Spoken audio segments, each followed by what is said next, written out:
આજ રોજ ward number 14 જ્યાં સમગ્ર વિસ્તારમાં પાણી પૂરું પાડે જેવી ગાજરાવાડી ટાંકી ખાતે અમે મુલાકાતે આવ્યા હતા, કારણ કે અમે જીત્યા અને 3-4 દિવસમાં જ આખું દૂષિત પાણી આવવા લાગ્યું.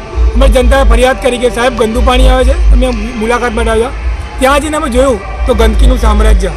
એક બાજુ કૂતરા ફરતા હોય, જનાવર ફરતા હોય, અને પાછું સંપ જે પીવાનું પાણી પીવે સંપ ખુલ્લો. કદાચ ના કરે નારાયણ અને ત્યાં કૂતરું પડી જાય, જનાવર પડી જાય, ત્યાં કોઈક માણસ અંદર પડે અને મૃત્યુ પામે તો આ જવાબદારી કોની? કૂતરું પડે તો શું આપણે એ જ પાણી પીવાનું?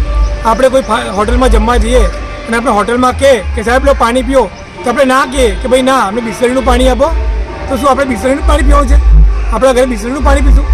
આ વીએમસી આટલા મોઘાટ વેરા લે, પાણી વેરો લે, જાતના વેરા લે, તો છતાં પણ આપણા જો 2 ટાઈમ પીવાનું શુદ્ધ પાણી ના આપી શકતી તો શું કામનું?